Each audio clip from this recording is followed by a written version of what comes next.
దేవునికి వందనములు. మనము పరిశుద్ధ గ్రంథంలో నుండి కొన్ని మాటల్ని చూద్దాం. పరిశుద్ధ గ్రంథము మత్తయి శుభవార్త 15వ అధ్యాయం. మత్తయి శుభవార్త 15వ అధ్యాయం. మొట్టమొదటిగా మనం దేవుని వాక్యాన్ని ధ్యానించిన తర్వాత కొన్ని మాటల్ని విందాం.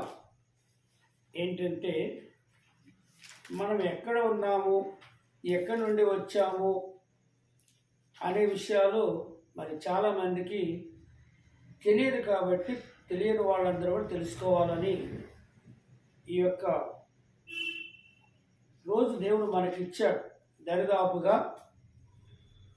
1 సంవత్సరం గడిచింది. ఏంటంటే, ఒక లాక్డౌన్ వచ్చింది. మనకి కరోనా లాక్డౌన్ ఎలా వచ్చిందో, మనం ఆరాధన జరుపుకునే విషయంలో లాక్డౌన్ వచ్చింది. కొంతమందికి తెలియదు, మన వాళ్ళందరికైతే తెలుసు. ఆరాధనకు వచ్చేటటువంటి వాళ్ళు, రక్షించబడినటువంటి వాళ్ళు, సంఘంలో చేర్చబడినటువంటి వాళ్ళు, ప్రతి ఒక్కరికి తెలుసు. ఏంటి, ఎందుకు వచ్చింది లాక్డౌన్, ఏం జరిగిందనే విషయం తెలుసు. అయితే ఆ విషయాలు మనం మాట్లాడుకునే ముందుగా ఒక వాక్యాన్ని ధ్యానించాలని మత్తయి శుభవార్త 15వ అధ్యాయంలో 7, 8, 9 వచనాలని మరి చూద్దాం. చదువు బాబు. మత్తయి శుభవార్త 15 వాక్యమును నిరర్ధకం చేయుచున్నారు. 6 నుంచి. మీరు మీ పారంపర్యాచారం నిమిత్తమై దేవుని వాక్యమును నిరర్ధకం చేయుచున్నారు. మీరు మీ పారంపర్యాచారం నిమిత్తమై దేవుని వాక్యమును నిరర్ధకము చేయుచున్నారు. వేషధారులారా, ఈ ప్రజలు తమ పెదవులతో నన్ను గణపరచుదురు గాని వారి హృదయం నాకు దూరంగా ఉంది. మనుషులు కల్పించిన పద్ధతులు దైవోపదేశములను బోధించుచు వారు నన్ను వ్యర్థముగా ఆరాధించుచున్నారు. ఆమేన్. దేవుడి మాటలను దీవించునుగాక. అర్థమవునట్లు అయితే ఇవి అందరికీ అర్థమవుతాయని చెప్పడానికి లేదు. ఎందుకు అర్థం కాలేదనడానికి లేదు. ఆయన ఏర్పాట్లో, ఆయన ఉద్దేశంలో, ఆయన సంకల్పంలో, ఆయన అనుగ్రహంలో ఉంటే తప్ప నాకైనా వినుచున్న మీకైనా అర్థం కాదు. ఏముంది, ఈనాడు మాటలే కదా అనుకుంటాం. చాలామంది ఈనాడు దైవజనులుగా, బోధకులుగా, గొప్ప గొప్ప వారు ఏమనుకుంటుంటారంటే, నువ్వు కొన్నిసార్లు చదివితే అర్థమైపోతుంది, దాన్ని అభ్యాసం చేసుకుంటే అర్థమైపోతుంది అనుకుంటారు. కాదు. ఎందుకు కాదంటే, ఆయన అర్థం కానివ్వకుండా చేస్తే ఎవరికి అర్థం కాదు. ఇదే అధ్యాయంలో కింద అడుగుతుంటారు శిష్యులు, ఏంటి ఉపమానము ఇలా చెప్తున్నారేంటి అని అడిగితే ఆయన అంటాడు, జ్ఞానులకు ఆయా వారికి మరుగు చేసి మీకు బయలుపరచుటకు దేవునికి ఇష్టమై ఉన్నది అంటాడు. చిన్నపిల్లలైన మీకు, చిన్నపిల్లలంటే వాళ్ళు చాలా మరి ఇదైనటువంటి వాళ్ళు. జ్ఞానులు అంటే ఎవరు? పురోహితులు, పండితులు అని చెప్పబడుతున్నట్టుగా శాస్త్రులు, పరిచయులు, సద్దుకాయలు అనబడినటువంటి వారికంటే వీరు చాలా తక్కువైనటువంటి వారు. అందుకు వాళ్ళు చిన్నపిల్లలని చెప్తారు. అయితే ఇక్కడ మనం తెలుసుకోవాల్సింది ఏంటంటే, ఇప్పుడు కూడా అందరికీ అర్థమవుద్దని అనడానికి లేదు.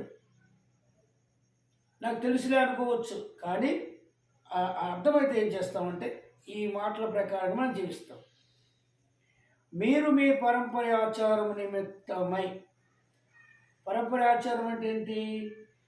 మనుషులు పెట్టిన ఆచారం. ఆనాటి నుండి, పూర్వం నాటి నుండి కూడా మనుషులు పెట్టినటువంటి పద్ధతులు, అవి ఆచారాలు. ఈనాడు కూడా లోకంలో ఎన్నో ఆచారాలు ఉన్నాయి. ఏదే లోకంలో ప్రభువును గుర్తెరిగినటువంటి వారిలోనేవి, ఆయా మతస్థుల్లోనేవి ఉన్నాయి. అవే మనుషులు కల్పించిన ఏమంటున్నాడు? మనుషులు పరంపర ఆచారం నిమిత్తం దేవుని వాక్యమును నిరర్ధకం చేయుచున్నారంటే దాన్ని విలువే లేకుండా చేస్తారు. ఆయన మనకు అన్ని పెట్టాడు. ఆది నుండి చూస్తే ఆయన మనకు అన్ని పెట్టాడు. ఏం పెట్టాడు? ఒక్కటి పెట్టాడు, ఒకటి పెట్టలేదని లేదు. అన్నీ ఉన్నాయి పరిశుద్ధ గ్రంథంలో. అయితే వాటన్నిటికీ వ్యతిరేకంగా మనుషులు కల్పిస్తూ వచ్చారు. ఈనాడే కాదు, ఆనాటి నుండి. అందుకనే వారికి ధర్మశాస్త్రం ఇవ్వాల్సి వచ్చింది. వారిని ఏ విధంగా కాపాడుతూ వచ్చాడు. 40 రోజుల ప్రయాణం, 40 సంవత్సరాలు. ఆఖరికి ఇద్దరే ప్రవేశించారు కానాన్లో. మరి ఈనాడు మనం అనుకుంటున్నాం ప్రపంచమంతా క్రైస్తవ లోకమే, ఎక్కడ చూసినా చర్చిలే, ఎక్కడ చూసినా విశ్వాసులే అని. కానీ కాదు. పరంపరాచార నిమిత్తం ఆనాటి నుండి ఉన్నటువంటి వారు ఈనాడు కూడా ఉన్నారు. ఏంటంటే కింద చూద్దాం, 7వ వచనం ఏమంటున్నాడు? వేషధారులారా. ఈ ప్రజలు తమ పెదవులతో అంటే నిరర్థకం చేయటం ద్వారా ఏం మాట వచ్చింది? దేవుని మాటలను ఎప్పుడైతే వాక్యాన్ని నిరర్థకం చేశామో ఏమవుతున్నారు? ఏమని పిలువబడుతున్నారు? వేషధారులారా. ఒక మాట అంటాడు, వేషకైనా క్షమాపణ ఉంది కానీ వేషధారికి క్షమం. మరి వేషధారి ఎవరు? కింద కనపడుతున్నారు. కింద వివరంగా చెప్తున్నాడు 8వ వచనం. ఈ ప్రజలు తమ పెదవులతో నన్ను గనపరచుదురు కానీ వారి హృదయము నాకు దూరంగా ఉన్నది. అంటే ఈ మాటకు వస్తే చాలామంది హృదయాలు దేవుని తట్టు ఉన్నాయని అర్థమవుతుంది. ఎప్పుడంటే వారు చేసిన ప్రార్థనకు ప్రతిఫలం వచ్చిందంటే దేవునికి దగ్గరలో ఉంది హృదయం అని అర్థం. ఏమంటాడు? నీతిమంతుల ప్రార్థన, నీతిమంతుల మనవి దేవుడు ఆలకిస్తాడు. ఆయన జాగు చేయడంట, తడువు చేయడంట. ప్రార్థన చేసిన వెంటనే దొరికిపోతుంది. ఇందాకే కారులోనే ఫోన్ మిస్ అయిపోయింది. కారులోనే ఫోన్ మిస్ అయింది, కనపడుతుంది. సెక్యూరిటీ వాళ్ళ నీళ్ళని అందరిని అడుగుతూ చేస్తూ ఉన్నప్పుడు మళ్ళీ ప్రార్థన చేసి కాళ్ళతో కూర్చొని ప్రార్థన చేస్తాను. దేవా, ఈ అభ్యంతరం ఏంటి, ఈ ఆటంకం ఏంటి, దీని ద్వారా అని ప్రార్థన చేస్తే ఆ పెట్టిన దగ్గర కాకుండా ఇంకో దగ్గర పక్కన లోపల కనపడుతుంది. చూడగానే మళ్ళీ వచ్చి వాళ్ళు ఫోన్లు చేసుకుంటున్నారు, అందరూ ఇదైపోతున్నారు. ఎక్కడ ఎక్కడ ఎవరు పెట్టారు కార్యక్రమానికి? చల్లర్లో పెడతారు కారు తీసి. ఆ పెట్టినోటి విశేషాలు ఏమైపోయిందో ఇదైపోతుంది. కానీ ప్రార్థన చేసిన సెకండ్స్లోనే దొరికిపోయింది. అదేవిధంగా ఒకరోజు మా అమ్మాయి ఫ్రెండ్ వచ్చింది. మా ఇంటికి, ఈ ఇంటి నుంచి ఆ ఇంటికి వెళ్ళాను. వెళ్తుండగా దారిలో పడిపోయింది. దారిలో ఆ ఇంటికి పోయి చూసుకున్నా, లేదు. ఏది ఇక్కడికి వచ్చేసారు. వెంటనే ఫోన్ చేశారు అక్కడి నుంచి, ఇక్కడ ఉందా అని చెప్పి. లేదు అంటే ఎక్కడ మిస్ అయింది, దారిలో ఎక్కడ ప్రార్థన చేస్తాం. ప్రార్థన చేసిన వెంటనే మళ్ళీ వాళ్ళు అట్లా దారిలోనే వస్తుంటే అక్కడ అంటే ఏంటి అంటే ఆ స్తంభం పక్కన పడి ఉందంటే ఎవరికి అంట పడకుండా. అదే మనం ప్రార్థన చేసి నమ్మటం ద్వారా జరిగేది ఏంటంటే ఇదే కాదు, మన వాళ్ళు ఈ ప్రార్థన వచ్చాం, పెద్దలు తీసుకొచ్చాను. పడింది, వాళ్ళు వచ్చారు, అదే. అయితే నీతిమంతుల వస్తువులు కానీ నీతిమంతులకు నష్టాలు కానీ కలగవని కాదు, పోవని కాదు. కానీ కొన్ని మనకు నేర్పించడానికి పనిష్మెంట్ కోసం జరుగుతాయి. కానీ మనం ఒప్పుకొని ప్రార్థన చేస్తే నమ్మితే తప్పకుండా దేవుడు దానికి ఆన్సర్ ఇస్తాడు. పిల్లలు లేని వాళ్ళు పిల్లలు పుట్టారు, చనిపోయేవాళ్ళు బ్రతికారు. ఈ హాస్పిటల్ నుంచి హాస్పిటల్కి తీసుకెళ్తుంటే ఇంకా డెడ్ బాడీని తీసుకెళ్తున్నాం అన్నట్టుగా వెళ్ళాము. కళ్ళ మీద ఒక చేయి, పొట్ట మీద ఒక చేయి పెట్టి ప్రార్థన చేస్తే ఫోన్లు ఏం పోతా ఉన్నాయంటే అయిపోయింది, అయిపోయాడు. రాత్రి అంతా చూసేవాళ్ళు అసలుకి ఈ సీజీ పని చేయట్లేదు, ఏది పని చేయట్లేదు, పల్స్ పని చేయట్లేదు అని పొద్దునే అంబులెన్స్ ఎక్కిస్తున్నారు. నాకు తెలవగానే వెంటనే పరిగెత్తుకెళ్ళాను. అదే నైట్ బట్టలతో వెళ్ళిపోయి పొట్ట మీద చేయి, కళ్ళ మీద చేయి పెట్టి ప్రార్థన చేసుకుంటారు. అక్కడ గాంధీ హాస్పిటల్లో దగ్గర వెంటనే కళ్ళు తెరిచి వస్తున్నాడు. తనకు అర్థమైపోయింది నేను ఎక్కడికి వచ్చాను ఏంటని. అంటే నేను గొప్ప అని చెప్పట్లేదు, నాకు కూడా ఎన్నో జరిగినాయి. కానీ ఎలాగ నాదంతా సాక్ష్యం అంతా చెప్పాలంటే, జరిగినని చెప్పాలంటే ఈనాడు చాలా స్థలాల్లో జరిగిన వాటిని మ్యాగజైన్ల ద్వారా, సాక్ష్యాల ద్వారా, ఆయా రికార్డుల ద్వారా, ఆయా బుక్కుల్లో రాయబడి ఈనాడు ఎంతోమంది అభివృద్ధి చెందుతూ ఉన్నారు, నమ్ముతూ ఉన్నారు. కానీ ఆ నీతిమంతుల ప్రార్థన వింటాడంటాడు. ఎవరు నీతిమంతులు అంటే, ఇక్కడ మనుషులు కల్పించిన పద్ధతిని మనం అనుసరించకుండా, తర్వాత ఏమంటున్నాడు ఇక్కడ 9వ వచనంలో మనం క్లుప్తంగా చూస్తున్నాం. ఈ ప్రజలు తన పెదవులతో నన్ను కనపరచుదురు కానీ వారి హృదయం నాకు దూరంగా ఉంది. అంటే హృదయం దూరంగా ఉన్నటువంటి వారి ప్రార్థన దేవుడు వినడు, ఆ ప్రార్థనకు జవాబు రాదు. కానీ హృదయం దేవునితో అత్తుకుని ఉన్నప్పుడు, దేవుడు చెప్పినట్టుగా నడుస్తున్నటువంటి వారి హృదయానుసారులకు దేవుడు ప్రార్థనకు జవాబు ఇస్తాడు, ప్రార్థనకు జవాబు ఇస్తాడు. తర్వాత ఏమంటున్నాడు? మనుషులు కల్పించిన పద్ధతులు దైవోపదేశములని బోధించుచు వారు నన్ను వ్యర్థముగా ఆరాధించుచున్నారు. ఎలా ఆరాధిస్తున్నారంట? అంటే వ్యర్థమైన ఆరాధన ఏంటి? ఈరోజు ఏ వారము?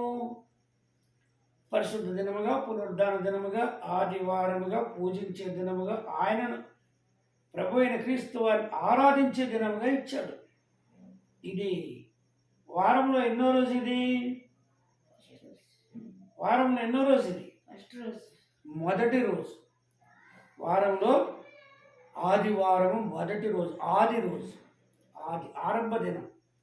శనివారం చివరి దినం. మన పితరులు ఇప్పటికి కూడా యూదులు ఆ శనివారమునే సబ్బాత్ దినంగా ఆరాధన చేస్తుంటారు. సెవెంత్ డే వాళ్ళని రకరకాలుగా ఈనాడు అదే చేస్తున్నారు. కానీ ఈరోజు వారంలో మొదటి రోజు, ఆరంభ దినము, ఆయన పునరుద్ధారణగా తిరిగి లేచిన దినం. అందుకే మనం ఆయన ఆరాధిస్తున్నాం, పూజిస్తున్నాం, ఘనపరుస్తున్నాం. మన హృదయాలు ఆయనతో పెనవేసుకుపోవాలంటే ఆయన వాక్యంతో పెనవేసుకుపోవాలి.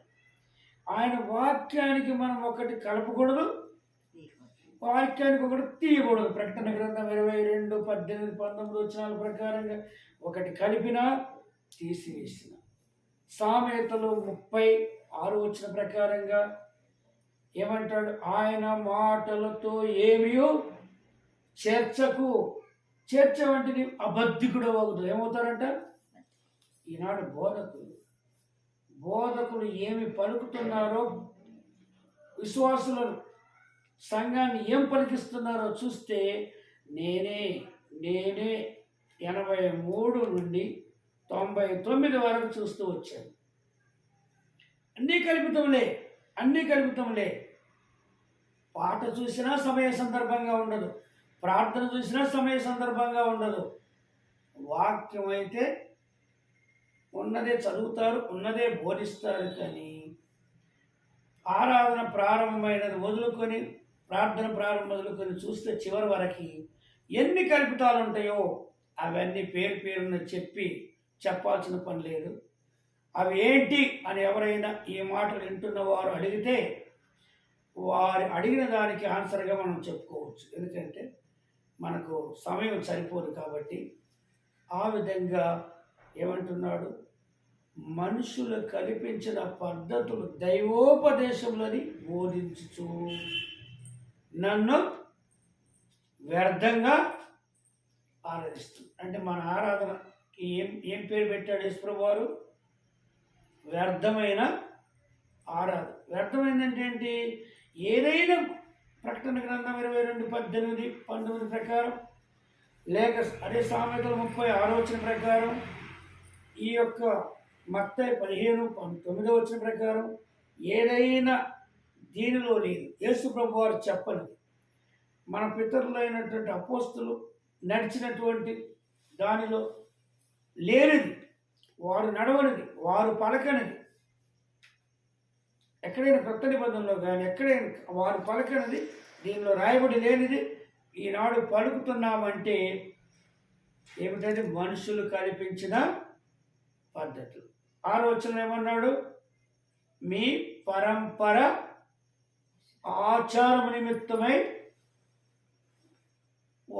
వ్యర్థంగా ఆరాధిస్తున్నారని ఇక్కడ వివరంగా ప్రభు చెప్పాడు. ఈ అధ్యాయం పూర్తిగా దీంట్లోనే మనం ఏం చేస్తున్నామో, ఎక్కడున్నామో, ఏ సంఖ్యలో ఉన్నామో, గుడ్డివారమా, చూస్తున్న వారమా, గ్రహిస్తున్నామా, గ్రహింపలేదా అనేది ఈ అధ్యాయంలో వివరంగా చూస్తాం. ఈ 15వ అధ్యాయం 39 వచనాలలో మనకు చాలా చక్కగా రాయబడింది. ఇది కనీసం ఇది ధ్యానించాలంటే మనం ఇప్పుడు 3 వచనాలనే రిఫరెన్స్తో చూడాలంటే కనీసం 3-4 గంటలు పట్టవచ్చు, 3 రోజులు కూడా పట్టవచ్చు. ఎందుకంటే పరిశుద్ధ గ్రంథంలో మన చేతికి ఇవ్వబడింది. ఇంకొకటి, మొట్టమొదటిగా ఇప్పుడు పరిశుద్ధ గ్రంథం అని పలుకుతున్నాం, నిజంగానే దీని పేరు పరిశుద్ధ గ్రంథం అని రాయబడింది. ఏముంది? పరిశుద్ధ గ్రంథం అని రాయబడింది. కానీ మరి ఈ పేరు పలుకుతున్నారా ఎవరైనా? ఎవరైనా ఈనాడు ఈ పేరు పలుకుతున్నారా? ఎందుకు పలకటం లేదు? ఈ పేరు దీనిపైన ఉన్న పేరును ఎందుకు పలకటం లేదు అంటే మనుషులు కల్పించిన పేరునే పలుకుతున్నారు. ఏంటి కల్పించింది? బైబిల్. బైబిల్ అంటే ఏంటి అర్థం? బైబిల్ అంటే బుక్కు అని అర్థం, లేక బుక్కులతో కూడిన పుస్తకం అని అర్థం, గ్రంథం అని అర్థం బైబిల్ అంటే. అంతేకాని దానికి ముందేముంది? పరిశుద్ధం అనే ఓలీ బైబిల్ అని పలకాలి. అంటే నైస్గా మాట్లాడుతున్నారు, నైస్గా పలుకుతున్నారు. గొప్ప గొప్ప బోధకులు పలికేదంతా కూడా అతడు బోధించేదేమో తెలుగు, అతడు చేతిలో ఉండేదేమో తెలుగు పరిశుద్ధ గ్రంథం. కానీ పరిశుద్ధ గ్రంథాన్ని అనే మాట అతడు పలకడం లేదు, ప్రజలతో పలికించడం లేదంటే ఏం చేస్తున్నాడు? పరంపరాచారము నిమిత్తం ఎవరో పలికారు. బిబ్లికల్గా అంటే అందరికీ అర్థం కావడానికి. ఏ భాషలో ఉన్నటువంటి వాళ్ళకు కూడా ఇంగ్లీషు, తెలుగు, మలయాళం, మరాఠీ, హిందీ, కన్నడ ఇవన్నీ భాషల్లో కూడా బైబిల్ అంటే అందరికీ సరిపోతుంది అని అనుకుంటున్నారు బిబ్లికల్గా. కానీ దాని మీద ఉన్న పేరుతో రాయబడి ఉంటుంది వాళ్ళకి ఏ భాషలో కూడా. పవిత్ర గ్రంథని, పరిశుద్ధమైన గ్రంథమని, హోలీ అని, ఏ భాషలో వాళ్ళకి కూడా పవిత్రమనే పేరు తప్పకుండా ఉంటుంది. ఆ పవిత్రమనే పేరు ఒక మాటలో చెప్పాలంటే నా యొక్క సర్నేమ్, మన యొక్క ఇంటి పేరు. ఎవరైనా పేరు చెప్పినప్పుడు అది కాదు మీ పేరు, MOAB ఏదో చెప్తుంటే అది కాదు, పూర్తి పేరు చెప్పి మీ ఇంటి పేరు అంటారు. ఎందుకంటే M అనేవాళ్ళు ఎంతోమంది ఉంటారు, BA అనేవాళ్ళు ఉంటారు. కాబట్టి పూర్తి పేరు చెప్పు, పూర్తి అక్షరాలు రాస్తారు అక్కడ, సర్నేమ్ అంటారు ఇంగ్లీష్లో. తెలుగులో ఇంటి పేరు.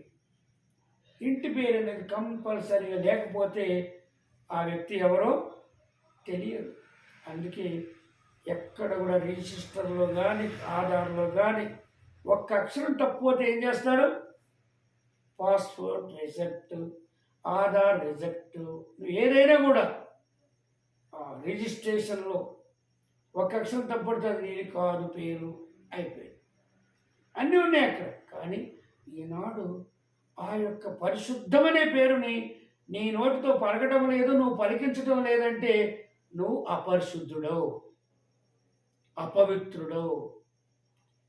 నీ నోటితో పూర్తి పేరు పలకటానికి నీవు యోగ్యుడవు కాదు, నీవు అర్హుడవు కాదు. అంటే ఇది ఒకటే కాకు, మొట్టమొదటిదే నువ్వు పరిశుద్ధం అనే పేరు పలకకుండా ఎప్పుడో తప్పిపోయి పలికినట్టు మాట్లాడుతుంటారు అంతే. కానీ బైబుల్ చదివావా, బైబుల్ తెచ్చావా, బైబుల్ చూసా, ఇదే అర్ధ పేరే. ఎందుకంటే ప్రపంచమంతా పలుకుతున్నారు. అందుకే అంటున్నాడు ప్రభు, మనుషులు కల్పించిన పద్ధతులు దైవోపదేశములను బోధించు నన్ను వ్యర్థంగా ఆరాధిస్తున్నారు. ఆయన పరిశుద్ధుడు పరిశుద్ధుడు పరిశుద్ధుడు అని పొగడబడుచున్నాడు. కోటాది కోట్ల దూతలు 24 పెద్ద 4 జీవులతో దివారాత్రులు, అక్కడ రాత్రి లేదు పగలు లేదు, ఆయనను పూజిస్తూ ఉంటే, ఆరాధిస్తూ పొగుడుతూ ఉంటే, స్తుతిస్తూ ఉంటే, మనం ఈ భూమి మీద ఈనాడు మానవునికి ఇచ్చినటువంటి జ్ఞానం ఎంత గొప్పదంటే చెప్పలేమండి. రోజు రోజుకు పెరిగిపోతూ ఉంది. ఈ ఫోన్లు వచ్చిన తర్వాత, కంప్యూటర్ వచ్చిన తర్వాత, శాటిలైట్ వచ్చిన తర్వాత ప్రపంచంలో ఏ మూలలో ఎక్కడ ఏం జరుగుతున్నా వింటూ ఉన్నాడు. వెంటనే చూస్తున్నారు. అమెరికాలో ఏం జరుగుతూ ఉంది, కాలిపోని ఆ ప్రాంతం ఎలా కాలిపోతూ ఉంది.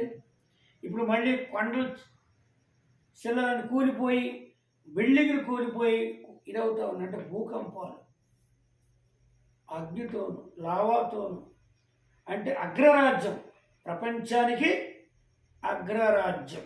మన దేశానికి ప్రధాని లాంటిది అమెరికా ఏ గతి పడుతుందో చూస్తుంది.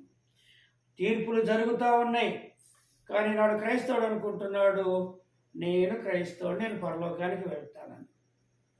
కానీ పరిశుద్ధ గ్రంథం ఇచ్చాడు, బోధకులను ఇచ్చాడు. ఆ బోధకులే దాన్ని ఉన్నట్టుగా బోధించక పరంపరాచారం నిమిత్తం చేసినట్టుగానే ఈనాడు పోతూ ఉన్నారు. మనం కనీసం 2-3 వచనాలనే చూడలేకపోతున్నాం. చూడలేము, సరిపోదు టైము. కానీ ఈనాడు పరిశుద్ధుడు కాదు అన్నమాట. ఆ వ్యక్తి ఉన్న పేరు పలకడం లేదంటే, దేవుడు పరిశుద్ధుడి కనుక మానవుడికి ఇచ్చిన పరిశుద్ధ గ్రంథాన్ని పరిశుద్ధ గ్రంథం అని హోలీ బైబిల్ అని పలకటం లేదంటే, వాడు హోలీ అనే పరిశుద్ధాన్ని పక్కన పెట్టేసి బైబిల్ అని అర్థ పేరు పలుకుతున్నాడంటే, ఇక్కడే పారంపరాచారం నిమిత్తము మనుషులు కల్పించిన పద్ధతులు. ఎవరు అసలుకి ఎన్ని ప్రింట్ చేయబడతా ఉన్నాయి, ఎన్ని ముద్రించబడతా ఉన్నాయి, ఇంగ్లీష్, తెలుగులో, బైబిల్లో, రకరకాల భాషల్లో. ప్రపంచంలో ఏది కూడా ముద్రించబడట్లేదట. పరిశుద్ధ గ్రంథం ముద్రించబడుతున్నట్టుగా వాగిళ్ళు. మరి అలాంటి పరిశుద్ధ గ్రంథం మీద పేరు ఎప్పుడైనా అర్ధ పేరు ప్రింట్ చేస్తున్నారా? బైబిల్ అనే మాట ప్రింట్ చేస్తున్నారా? లేదే. పరిశుద్ధ గ్రంథం, పవిత్ర గ్రంథం, హోలీ బైబిల్ ఎంత చక్కగా మన ప్రింట్. ఆ పై పేరే పలకకపోతే, ఉన్నట్టుగా మనం పలకకపోతే మనం దేవుని పిల్లలం ఎలా అవుతాం, పరలోక సంబంధం ఎలా అవుతాం అనే విషయాన్ని, ఇది ఒకటే కాక ఇంకా చాలా ఉన్నాయి మనం తెలుసుకోవచ్చు. నేను 1-2 మాత్రమే చెప్తున్నాను.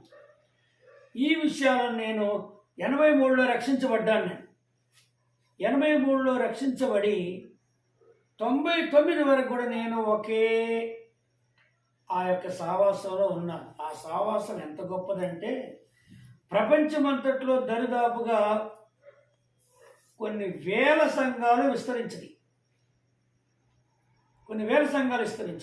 కానీ ఆ యొక్క సంఘ విషయంలో చూస్తే ఆ పేరే పరిశుద్ధ గ్రంథంలో ఏదో ఒక లోయ పట్టణానికి ఉన్నటువంటి పేరు. ఆ పేరు పెట్టక తగదు, మొట్టమొదటిది. తర్వాత దాంట్లో ఎన్నో క్రమశిక్షణలు ఉన్నాయి, కానీ అన్ని మనుషులు పెట్టిన పద్ధతులే. అయితే ఆయనకున్న జ్ఞానము, ఆయనకున్న తెలివిని బట్టి ఆయన పేరే ఎత్తుతుంటారు. కానీ ఏ పేరు రావాలి ముందు? పరిశుద్ధ గ్రంథంలో మన కొరకు ఇవ్వబడినటువంటి, రాయబడినటువంటి, మనకు నేర్పించడానికి వచ్చినటువంటి ప్రభు అయిన యేసుక్రీస్తు వారు చెప్పిన మాటలు ఎంత చక్కగా చెప్తున్నాడు. యేసుక్రీస్తు వారే 15వ అధ్యాయం మత్తయి సువార్తలో ఈ ప్రజలు పరంపరాచారం మనుషులు కల్పించినవి ఎంత వివరంగా చెప్పాడండి. ఈనాడు అవి అక్షరాలుగా చూస్తున్నాము, నోటితో పలుకుతున్నాం. ప్రార్థనకు ముందు పలుకుతారు, ప్రార్థనలో పలుకుతారు, బోధించేటప్పుడు పలుకుతారు, అందరి చేత పలికిస్తారు. ఒక మాట ఎక్కువగా ఉచ్చరించేది హల్లెలూయా. హల్లెలూయా అనే మాటకు అర్థం ఏంటి? ప్రభువును స్తుతించుడి. ప్రకటన గ్రంథం 19వ అధ్యాయంలో 2-3 సార్లు రాయబడి ఉంది, ప్రభువును స్తుతించుడి. స్తుతించడం అంటే ఏంటి? నువ్వు సర్వాధికారివి, నువ్వు గొప్ప దేవుడవు, నీవు తప్ప లేడని అక్కడ వివరంగా నోటితో పలుకుతూ వాడు దేవుని స్తుతించాడు. ఆ స్తుతించుడు అనే మాట కింద మూల భాషలో రాయబడి ఉంది. కింద మూల భాషలో ఏమని? స్తుతించుడి అనే మాట ఏంటి? మూల భాషలో హల్లెలూయా. మూల భాషలో హల్లెలూయా అని రాయబడింది. మనం మూల భాష మాట్లాడుతున్నామా, మాతృభాష మాట్లాడుతున్నామా? ఏ భాషలో ఉన్నవాళ్ళు వారి మాతృభాషనే పలుకుతున్నారు. ఇంగ్లీష్ వాళ్ళు కానీ, తెలుగు వాళ్ళు కానీ, ఎవరైనా కూడా ఎంత చక్కగా మన మాతృభాష మనం మాట్లాడుతూ మళ్ళీ మూల భాషలోకి వెళ్ళి స్తుతించుడు అనే దాన్ని హల్లెలూయా. స్తుతించినటువంటి అర్థం ఏంటి అసలు? మొదట దాని అర్థం స్తుతించండి అనే మాట ఏంటి? చదవకుండా కూర్చున్నారు, చదవండి. ఏంటి? దేవుని స్తుతించండి, పాటలు పాడండి, ఆయన చేసిన కార్యాలను ఎత్తి ఆయన స్తుతించండి అని చెప్పేటటువంటి మాట ఒక్క వ్యక్తి ఇవ్వవలసిన ఆర్డర్, జడ్జిమెంట్గా ఒక్క వ్యక్తి చెప్పవలసిన మాట అది. ఒక్క వ్యక్తి చెప్పవలసిన మాటతో ఆ మాటని మీరు హల్లెలూయా చెప్పండి, హల్లెలూయా చెప్పండి అంటే స్తుతించమని చెప్పండి. అందరికీ స్తుతించండి అని అందరూ స్తుతించండి అని చెప్తే అక్కడ ఉన్నటువంటి ఫ్యాన్లు స్తుతిస్తాయా? ఆ కిటికీలు గోడలు స్తుతిస్తాయా? లేకపోతే రోడ్డుని వెళ్ళేవాళ్ళు స్తుతిస్తారా? ఎవరు స్తుతిస్తారు? ఎవరు స్తుతించారు? ఒక వ్యక్తి ఆర్డర్ ఇస్తే, ఒక వ్యక్తి చెప్తే ఉన్నటువంటి సమాజం అంతా 10 మంది కానీ, 100 మంది కానీ, 1000 మంది కానీ వారు కలిసి స్తుతించాలి. చాలామంది స్తుతి అనుకుంటే స్తుతి అనుకుంటారు. కాదు, వర్ణించాలి. ఆ 19వ అధ్యాయం వివరంగా రాయబడింది. వాళ్ళు ఎలా వర్ణిస్తున్నారు, వర్ణిస్తూ స్తుతిస్తున్నారు దేవుణ్ణి. కానీ ఈనాడు ఎంత ఆ మాట అవమానం అవుతుందంటే, స్తుతించుడి అని అందరూ చెప్పడం ద్వారా ద్వితీయోపదేశకాండం 5వ అధ్యాయం అక్కడ చేద్దాం చూస్తున్నాం కదా. ద్వితీయోపదేశకాండం 5వ అధ్యాయంలో ఏమంటాడంటే, 10వ వచనంలో ఏమంటాడంటే, ఆయన మాటలు విని ఆయన చెప్పినట్టు నడుచుకునే వారి విషయంలో 1000 తరముల వరకు కరుణించువాడిని అంటాడు. కానీ ఆయన మాటను నిరర్థకం చేసి ఇక్కడ ప్రభు అయిన యేసుక్రీస్తు వారు చెప్పినట్టుగా మనుషులు కల్పించిన పద్ధతులు కానీ, లేక పరంపరాచారం అనే విషయాలు కానీ కలిగి ఉంటే అక్కడ ఏమంటున్నాడు? 3-4 తరముల వరకు తండ్రుల దోషం కుమారుల మీద రప్పిస్తాను. అంతేకాక నా నామమును వ్యర్థంగా ఉచ్చరించు వారిని నేను నిర్దోషిగా ఎంచను. దోషులుగా తీర్చబడినటువంటి మానవులను నిర్దోషులుగా తీర్చడానికే ప్రభు అయిన యేసుక్రీస్తు వారు ఈ భూమి మీదకి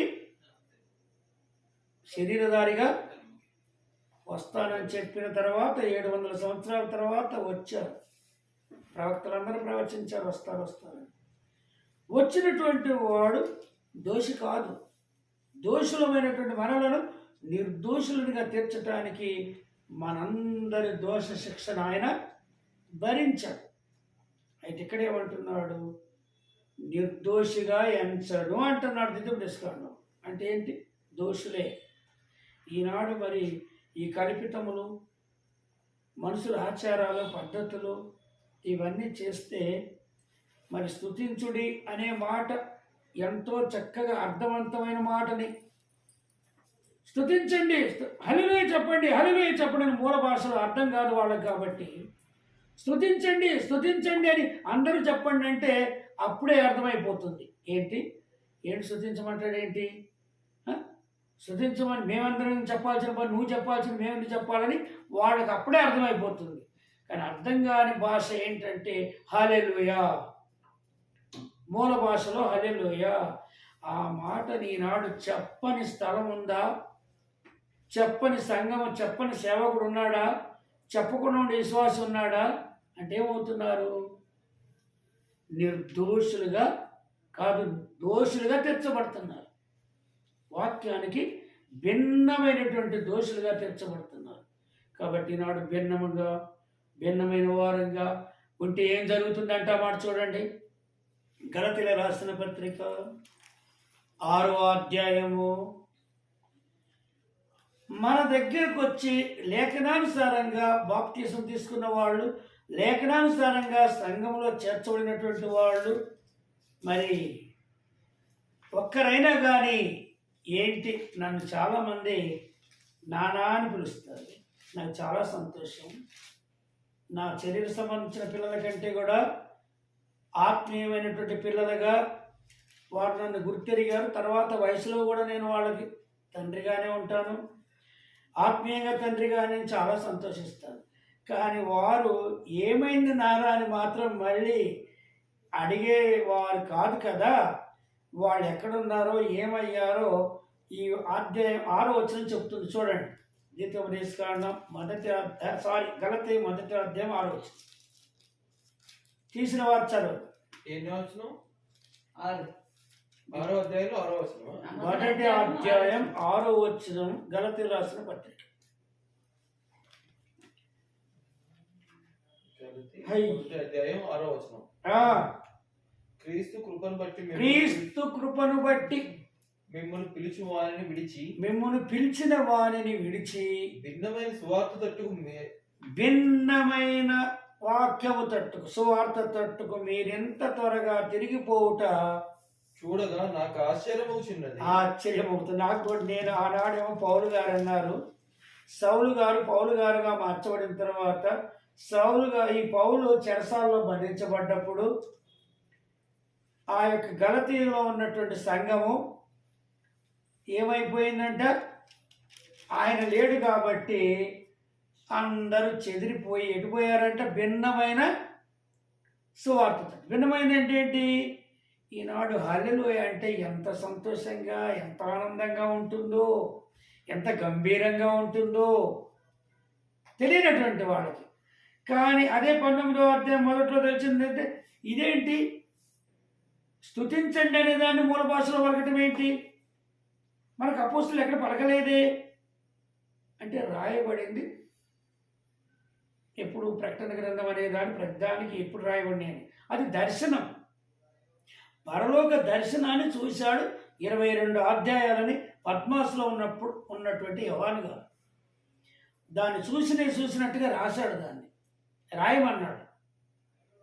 అదే ప్రకటన గ్రంథం 1వ అధ్యాయంలో అంటాడు, కాలం సమీపమై ఉన్నది గనుక మీరు ఈ మాటలను వినువాడును, గ్రహించువాడును,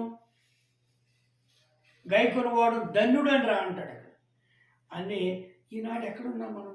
కాలం సంపూర్ణమైన టైంలో ఉన్నాం అనుకుంటున్నాం. ప్రభువారే కాలం సంపూర్ణమైనప్పుడు ఆయన వచ్చాడంటే ఆయన కుమారుడికి. ఇవన్నీ డీప్గా మనం చూడాలి, చాలా టైం పడుతుంది. కాబట్టి ఇక్కడ ఏమంటున్నాడు, మీరు ఇంత త్వరగా తిరిగిపోవడం నాకు ఆశ్చర్యం అవుతున్నది. 7వ వచనం, 6-7 గలతీ. అది మరి యొక్క సువార్త కాదు, మరి యొక్క గ్రంథం కాదు, ఇదే గ్రంథం, ఇదే పరిశుద్ధ గ్రంథం. కానీ దీన్ని పరిశుద్ధమని పలకటం లేదు, బైబిల్ అని పలుకుతున్నాం, అర్థ పేరే పలుకుతున్నాం. కానీ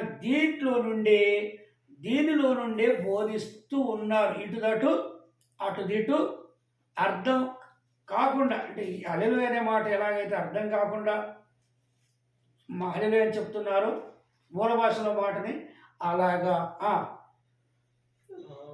ఏమన్నాడు 7వ వచనంలో, మరి యొక్క సువార్త కాదు కానీ క్రీస్తు సువార్తను చెరపగోరేవాడు. చెరపడం అంటే ఏంటి? ఇంతవరకు విన్నది, ఇంతవరకు తెలుసుకున్నది అంతా కూడా వ్యర్థం. ఏంటి, మేము ఒక్కరోజు కూడా అక్కడ హల్లెలూయా అని పలకమేంటి? ఇక్కడ పలుకుతుంటే ఎంత బాగుంటుంది. అసలు పలకటం ద్వారా ఎలా ఉచ్చరిస్తున్నాం దేవుని నామాన్ని? ఆయన నామాన్ని వాక్యానుసారంగా ఉన్నట్టు ఉచ్చరిస్తున్నామా, లేకపోతే వ్యర్థంగా ఉచ్చరిస్తున్నామా? వ్యర్థంగా ఉచ్చరిస్తే ఏమంటారన్నాడు, నిర్దోషిగా తీర్చదు. దోషులు అంటే ఆ మాట పలుకుతున్నారంటే ఏమవుతున్నారు వీళ్ళు? దోషులు. నేనైతే చాలా బాధపడుతున్నాను. ఏంటి బిడ్డలు, ఏంటి పిల్లలు, పిల్లల్ని అంటానికి లేదు, గొప్ప గొప్ప దైవజనులు అనబడేవాళ్ళు, పాస్టర్లు అనబడేవాళ్ళు, బోధకులు అనబడేవారే దాంట్లో ఉన్నటువంటి అర్థాన్ని గ్రహించకుండా ఉన్నారు. వాళ్ళు అంటే వాళ్ళ కళ్ళు కప్పబడినాయి.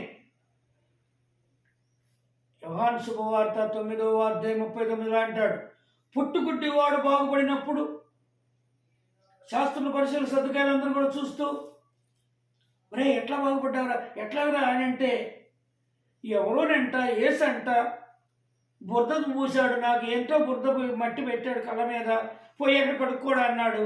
నేను రోజు పోయి అక్కడ తినే దగ్గర పోయి కోనేట్లో కడుక్కున్నాను, నాకు సూపు వచ్చేసింది అంటే వీడి కాదు అడిగేది, వాళ్ళ అమ్మ నాన్న అడుగుదామని వెళ్ళారు. అమ్మో వీళ్ళు వెలివేస్తారు మమ్మల్ని సంఘంలో లేకుండా అని మేము చెప్తే బాగోదని చెప్పి వాడు తెలివి వచ్చినవాడు, ఏమొచ్చినవాడు, తెలివి వచ్చినవాడు వాడిని అడగండి వెళ్ళిపోయి, వాడైతే మా కొడుకు కళ్యాణం వచ్చింది మాకు తెలియదు అనగానే మళ్ళీ పోయాడు. చెప్పరా ఏంటి ఏంటి మొన్న చెప్పానుగా, నేను చెప్పానుగా, రోజు అడుగుతున్నాడు చెప్తున్నానుగా అంటే మీరు కూడా ఆయన శిష్యులు కావాలనుకుంటున్నారా? చూడండి వాడు ఎంత వేసాడు, మీరు కూడా ఆయన శిష్యులు కావాలనుకుంటున్నారా అనగానే మేము మోసే శిష్యులు, నువ్వే రా వాడి శిష్యువి అని వాడిని వెలివేశారనే సంగతి ప్రభువు గారికి తెలుసు కాబట్టి వాడు ఎక్కడున్నాడు అక్కడికి వెళ్ళాడు యేసు ప్రభు. వెళ్ళి నమ్ముతున్నావా, నిత్య జీవం ఇచ్చినటువంటి యేసు ప్రభు వారిని, యేసుక్రీస్తు నమ్ముతున్నావా అని ఆయన భాషలో ఆయన వాడిని అడిగితే, ఎవరయ్యా ఆయన, ఆయన తెలిస్తే నేనే కొనిపడతా, నీతో మాట్లాడేవాడే అనగానే వాడు వెంటనే సాష్టాంగపడి నమ్ముచున్నాను అని వాడు ఎంతో ఇదిగా ఆయన వెంబడిస్తే ప్రభువారు అంటున్నాడు 39వ వచనంలో, చూచువారు గుడ్డివారు కావాలని గుడ్డివారు చూడవాలని నేను తీర్పు తీర్చు నిమిత్తము నేను ఈ లోకానికి వచ్చాను. ఏం తీర్పు తెచ్చడానికి? ఇప్పుడున్నటువంటి పాస్టర్లు, బిషపులు, దైవజనులు, బోధకులు అని పిలువబడుచున్న ప్రతి ఒక్కడు నేను బాగా బైబిల్ చదివాను, బాగా తెలుసుకున్నాను అంటాడు. బైబిల్ అంటాడు, పరిశుద్ధత అన్నాడు. వాడి కళ్ళు మూయబడినవి. మన పితరులు పలికారా? ప్రభువారు పలికాడా? ప్రభువారు చెప్పారా? ప్రభువారు చెప్పండి మనం ఎలా చెప్పుదాం? మరి దాన్ని ఎలా పలుకుదాం మనము? ఏమవుతుంది అది? కింద చూడండి, గలతీయులకు రాసిన పత్రికలో 7వ వచనం ఏమంటున్నాడు? మేము ప్రకటించిన సువార్త కాక, 7 మేము ప్రకటించిన సువార్త కాక మేమైనను క్రీస్తు సువార్త చెప్పుకోరు మిమ్మును కలవరపరిచేవారు కొందరున్నారు. మేము మీకు ప్రకటించిన సువార్త అంటే ఏంటి? మత్తయి, మార్కు, లూకా, యోహాను సువార్తలే ఆయన సువార్తలు రాయబడినవి. ఈ సువార్తలు కాక అంటే ఈ సువార్తల్లో ఉన్న మాట కాక మరి యొక్క సువార్తను మేమైనను పరలోకము నుండి వచ్చిన యొక్క దూతైనను మీకు ప్రకటించినలా అతడు శాపగ్రస్తుడవును గాక. అంటే మరి ఈనాడు పలుకుతున్నారు ఏంటి? ఉన్న పేరు పరిశుద్ధ గ్రంథం అని పలకరు, తర్వాత హల్లెలూయా అని పలుకుతారు. మీరు ఒకరికొకరు చెప్పుకోండి వందనాలని చెప్తే ముందు డైరెక్ట్గా ప్రభువుకి చెప్తున్నారు. ఎవరు చెప్తున్నారు? దేవునికి వందనాలు, ప్రైజ్ ద లార్డ్ అంటే ఏమన్నమాట? దేవునికి వందనాలు. పరిశుద్ధ గ్రంథం అనే మాట, హోలీ బైబిల్ అనే మాట పలకనట్టుగానే బైబిల్ అని పలికినట్టుగా కనబడే వ్యక్తికి మత్తయి శుభవార్త 5వ అధ్యాయంలో ఏమంటాడంటే, నీకు కనబడిన నీ సహోదరుడికి నీ వందనములు చెప్పనేడు అని యోహాను పత్రికలు అంటారు. మొదటి యోహాను పత్రికలో 4వ అధ్యాయం 20లో అంటాడు, నీ కనపడుచున్న నీ సహోదరుని నువ్వు ప్రేమించకపోతే నీకు కనబడని దేవుని ఎలా ప్రేమిస్తావు? దేవునికి వందనాలు, ప్రైజ్ ద లార్డ్ అని చెప్తున్నాడు. అంటే దేవుడికి డైరెక్ట్గా చెప్పటం. ఎవరి పోలిక? నీకు కనపడుతున్న వ్యక్తి, ఆయన స్వరూపం, ఆయన పోలిక. ఈయనను కనపరిస్తే ఆయనను కనపరిచినట్టే, ఈయనను కించపరిస్తే ఆయన కించపరిచినట్టే. అంత గొప్ప దేవుడు పోలిక, దేవుని స్వరూపం కలిగిన మనిషిని మనం ఎదుటిగా ఉన్న మనిషిని కనపరచకపోతే దేవుణ్ణి కనపరచలేము అని పత్రికలో యోహాను గారు రాశారు. ఎంత చక్కగా. అందుకే అంటాడు యోహాను పత్రికలు ఏమంటాడంటే, మీకు యేసుక్రీస్తు యొక్క సువార్తను ఆ బోధను మీకు ఇంటికి తీసుకురాకుండా ఎవరైనా మీ వద్దకు వస్తే వారికి శుభమని చెప్పవద్దు. శుభమని చెప్పువాడు వాని దుష్టక్రియలో వీడు పాల్గొ. దుష్టక్రియలు అంటే ఏంటి? దుష్టుడెవడు?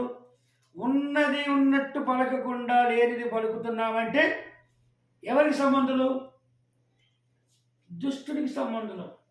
అయితే ఈ మాటలు అర్థం కావాలంటే మళ్ళీ చెప్తున్నాడు గలతీయులు ఏమంటున్నాడు 8వ వచనంలో కూడా, మరలా చెప్పుదుము మీకు, మరలా చెప్పుదును, ఈ మేము ప్రకటించిన సువార్త గాక మరి ఒక సువార్తను మేమైనను పరలోకం నుండి వచ్చిన దూత అయిన మీకు ప్రకటించిన ఎడల అతడు శాపగ్రస్తుడు. అంటే బోధించేవాడు శాపగ్రస్తుడు, అది వినేవాడు శాపగ్రస్తుడే. మరి ఏం చేయాలి మరి? నిజముగా సువార్తలో లేనిదే పలుకుతున్నారు, లేనిదే బోధిస్తున్నారు, లేనిదే చెప్తున్నారు. మరి ఏం చేయాలి? మరి శాపగ్రస్తులు కాకుండా ఉండాలంటే ఏం చేయాలి? రోమా 16:17, రోమిలి రాసిన పత్రిక 16:17 చెప్తున్నాడు, సహోదరులారా మీరు నేర్చుకున్న బోధకు, అంటే మీరు నేర్చుకున్న బోధ ఏంటి? యేసుప్రభువు ఏమన్నాడు? తండ్రి కుమార పరిశుద్ధాత్మ నామములో బాప్తిస్మం ఇచ్చుచు నేను మీకు ఏ సంగతులను ఆజ్ఞాపించిన వాటిని గైకొనవలెనని వారికి బోధించండి అన్నాడు. ఆయన చెప్పిన బోధించకుండా ఈనాడు నోరు తెరిస్తే ఆ పలకరాని మాటలు పలికి ఈనాడు ఏం చేస్తారు? సహోదరులారా, రోమా మీరు నేర్చుకున్న బోధకు వ్యతిరేకముగా వేదములను ఆటంకములను అభ్యంతరములను కలగజేయ వారిని కనిపెట్టి ఉండండి. యేసురత్నం ఏం చెప్తున్నాడు? యేసురత్నం పాస్టరు ఉన్నది చెప్తున్నాడా, లేనిది చెప్తున్నాడా?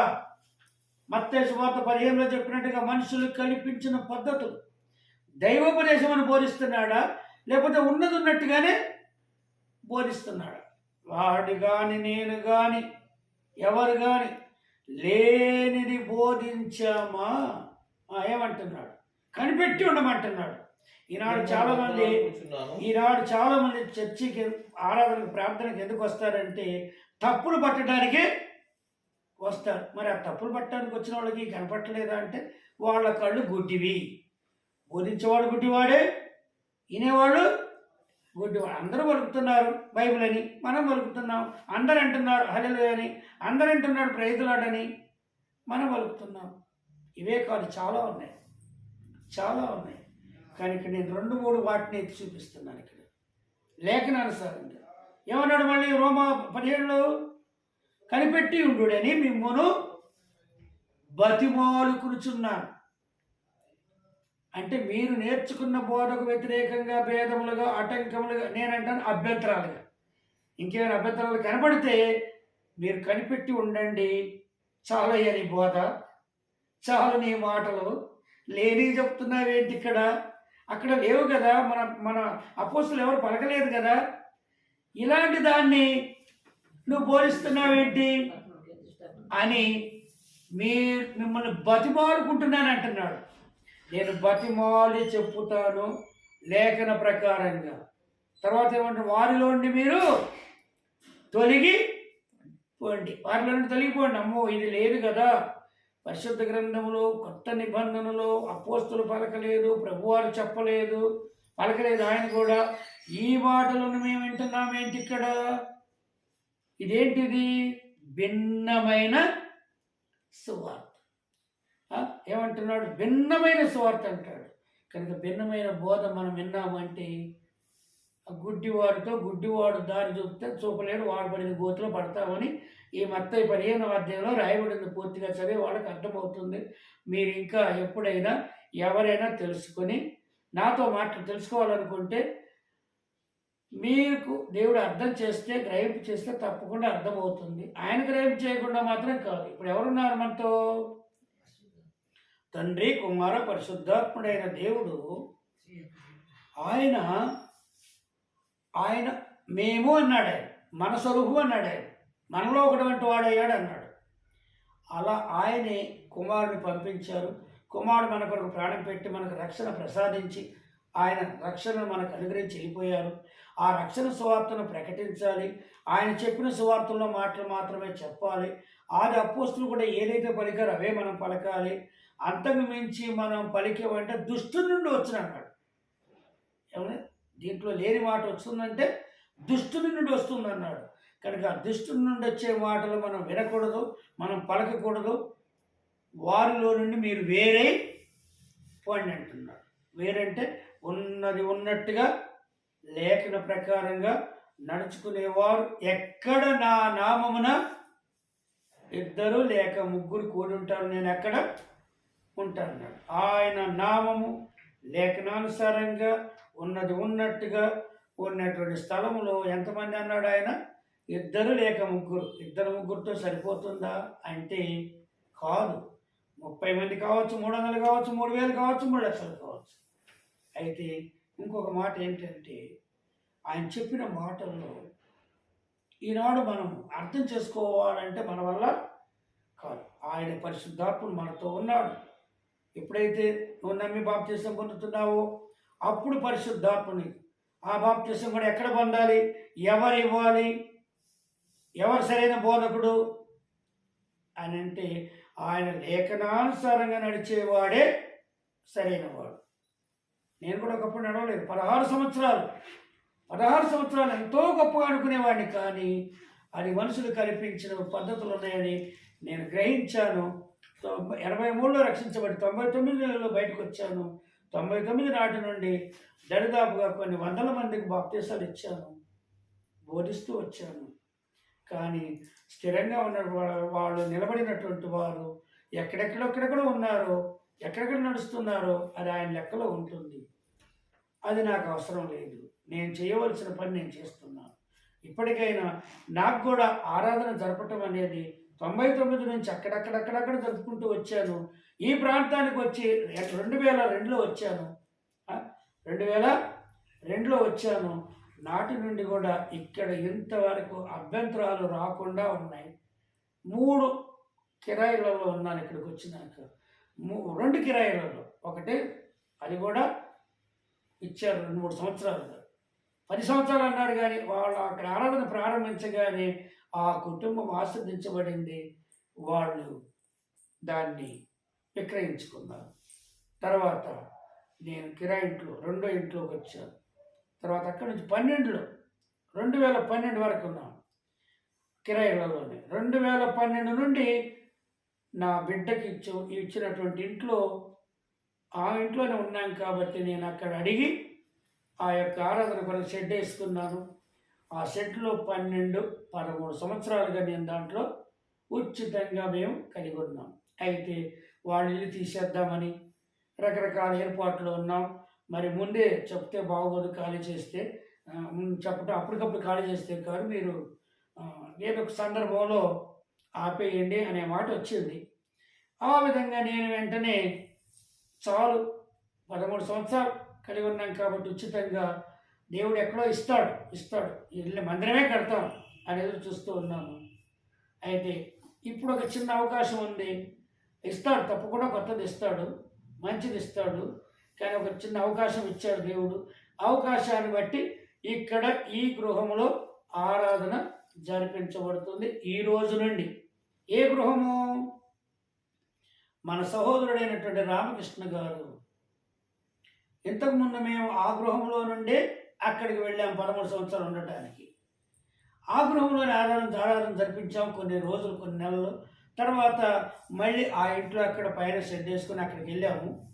అదే ఇంట్లో మళ్ళీ ఇక్కడ వారున్న ఇంట్లోనే రామకృష్ణ గారు ఉన్న ఇంట్లోనే మళ్ళీ ప్రారంభం చేయటానికి కొద్ది రోజులు, ఇది కూడా రెంట్ హౌసే. తర్వాత చుట్టుపక్కల కూడా ఏ అభ్యంతరం, ఏ డిస్టర్బెన్స్ లేకుండా ఈ ఇంట్లో కూడా చాలా దుఃఖంతో ఉన్నారు కనుక కుమారుడు తన భార్య వారిని ఓదార్చడానికి ఇక్కడ మరి కలిగి ఉండటానికి దేవుడు ఆయన పోయినప్పుడు నేను ప్రార్థన చేస్తూ ఉన్నాం, ప్రేరేపించబడింది. కానీ ఇక్కడ జరుగుతుంది రామకృష్ణ గారి ఇంట్లో. మీరెవరైనా వింటున్నటువంటి వారు మీరెవరైనా ఇక్కడికి రావచ్చు. సాయంత్రమే కొత్త వారు రావచ్చు, రక్షణ పొందిన వారు రావచ్చు. ఇంకా గ్రహింపు కాకపోతే ఏమీ చెప్పలేము. ఇక్కడ ఉదయము సాయంత్రం 2 పూటలు కూడా ఉంటుంది. కాబట్టి మీరు ఎవరైనా మీరు రావచ్చు. అదే ఆరాధన టైంలోనే ఉంటుంది, మనం ఇంతకుముందు జరుపుకున్నట్టుగానే ఉంటుంది. కాబట్టి లాక్డౌన్ కొంచెం సడలించబడిందని చెప్తున్నాను మీకు. పూర్తిగా దేవుడు మనకిస్తాడు స్వేచ్ఛగా. ఇచ్చేంత వరకు మనం ఇక్కడ కలిగి ఉంటాం. మీరు ఎవరైనా కొత్తవారైనా పాతవారైనా మీరందరూ మన కుటుంబం. ఇది ఎఫెసీయులకు రాసిన పత్రిక 3వ అధ్యాయం 14 వచ్చింది. పరలోకమందును భూమి మీదను ఏ తండ్రిని బట్టి కుటుంబం అని పిలువబడుచున్నదో అంటాడు. క్రైస్తవ లోకం అంతా కూడా యూదులు ఎలాగైతే ఉన్నారో యూదా మతం అంటారు, యూదులు అంటారు, ఇజ్రాయెల్ అంటారు, దాంట్లోనే ఉన్నారు వాళ్ళు. క్రైస్తవుడు కూడా క్రీస్తుని అంగీకరించిన వాడు, నమ్మి బాప్తిసం పొందినవాడు, ఆయన బోధ ప్రకారంగా ఆయన స్వార్థ ప్రకారంగా నడిచేవాడు ఈ కుటుంబ సభ్యుడు. మన కుటుంబం క్రీస్తు కుటుంబం, దేవుని కుటుంబం. క్రీస్తుతో మనం సమానులంగా దేవుడు మనం చేశాడు. కాబట్టి ఎఫెసీయులకు రాసిన పత్రిక 13:14 ప్రకారంగా మన ఒక్క కుటుంబమే, ఒకటే అంటే సంఘం. ఈనాడు ఒకటే అనే సంఘం పిలువబడటం లేదు, ఒక కుటుంబంగా లేరు. మీది మాది, ఒకదాన్ని మించి ఒకటి. ఈనాడు ఏం జరుగుతుందంటే అంత భిన్నముగానే జరుగుతుంది. మీరెంత త్వరగా భిన్నమైన స్వార్థకు తిరిగిపోవడం నాకు ఆశ్చర్యం. ప్రభు యేసుక్రీస్తు వారు తండ్రి కుడి పార్శ్వమందు ఆశీనుడై ఉండవలసిన వాడు విజ్ఞాపన చేస్తున్నాడు. అయ్యో అయ్యో, ఏంటి వీళ్ళు ఇంతగా విని కూడా గ్రహించలేకుండా ఉన్నారని ఆయన విజ్ఞాపన చేస్తున్నాడు. ఆ విజ్ఞాపనకు ప్రతిఫలంగా అదే మరొక మాట, ఇవన్నీ చెప్పడానికి టైం మరి ఇదవుతుంది కాబట్టి లూకా సువార్త 18 అంటాడు ప్రభు యేసుక్రీస్తు వారు, ఇంకా ఇక్కడ ప్రాణం పెట్టకముందే అంటాడు 18వ అధ్యాయం 8వ వచనంలో, ఆయనను మనిషి కుమారుడు వచ్చినప్పుడు ఈ భూమి మీద విశ్వాసాన్ని కనుగొనునా అంటే ఆయనకే ఆనాడు ఆయనకే డౌట్ వచ్చింది, అపనమ్మకం వచ్చేసింది.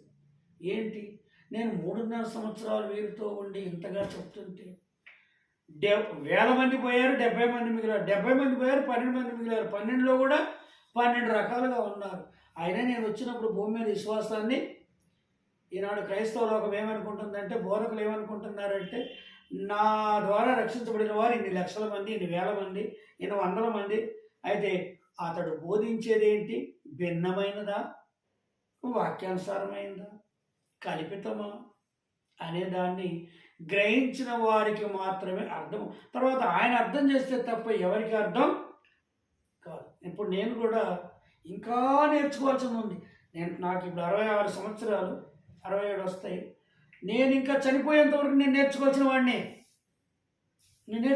వాడిని. ఎందుకంటే మానవుడు నేను నేర్చుకున్నాను పరిపూర్ణ అయ్యాడు అంటాడంటే వాడు పశుప్రాయుడని రాయబడింది. కాబట్టి నేర్చుకోవాల్సిన వాడిని.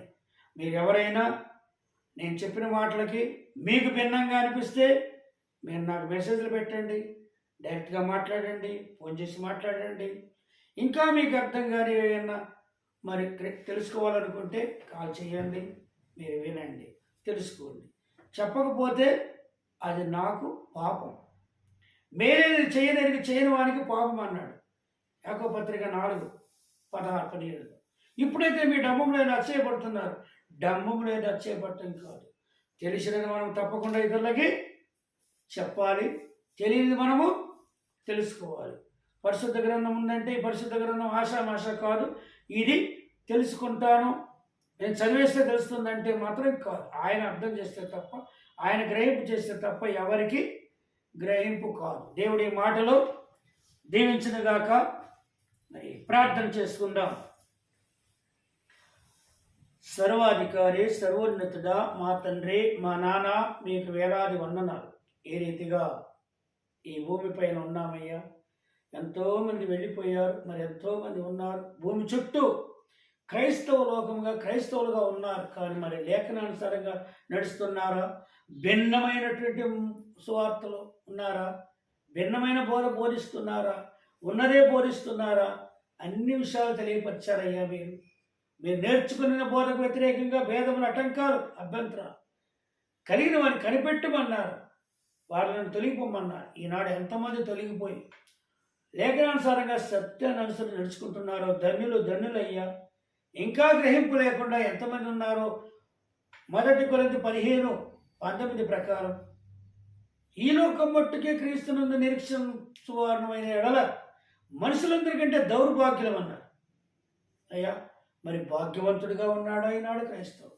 దౌర్భాగ్యుడిగా ఉన్నాడా అని తను పరీక్షించుకోవటానికి మీ పరిశుద్ధ గ్రంథం మా చేతికి ఇచ్చారయ్యా. పరిశుద్ధాత్మను మాలో పెట్టారయ్యా. ఎంత గొప్పగా మాకు ఇచ్చినటువంటి రక్షణ నిరీక్షణ కొరకు వందనాలు చెల్లించుకుంటూ నాన్న, మీ మాటలు గ్రహించి ఆ నిత్య నరకాన్ని తప్పి నిత్య రాజ్యానికి వారసులుగా మరి మేము ఉండాలని మీరు కోరుతూ మా ప్రభు మీ కృపాశ్రమం ఆశ్రయుడై ఉండవలసిన వాడు విజ్ఞాపన చేస్తున్నారు. ఆ విజ్ఞాపనకు ప్రతిఫలంగా ఈ భూమి మీద మేము నేర్చుకోవాల్సినది, మార్చుకోవాల్సిందిగా మాకెంతో మంచి అవకాశాలు, సమయాలు ఇస్తున్నారు. మీకు వందనాలు. క్రీస్తు యేసు ఉన్నతమైన నామములో ప్రార్థన చేసి ఈ ముందున్న సమయాన్ని మీ చేతుల్లో పెడుతున్నాము. మా పరమ తండ్రి. ఆమేన్. అందరికీ వందనాలండి. వినుచున్నటువంటి వారికి, విన్నైనటువంటి వారికి మీరు ఈ మాటలు ఇంకా వేరే వారికి తెలియని వారు కూడా తెలియపరచండి, షేర్ చేయండి. దేవుడు దీవించి మనకి శాస్త్రం కాదు కనుక మరి నిత్య జీవానికి వారసులం కనుక మనం కావాలని దేవుడు కోరుతూ ఉన్నాడు. ఆమేన్. దేవుడు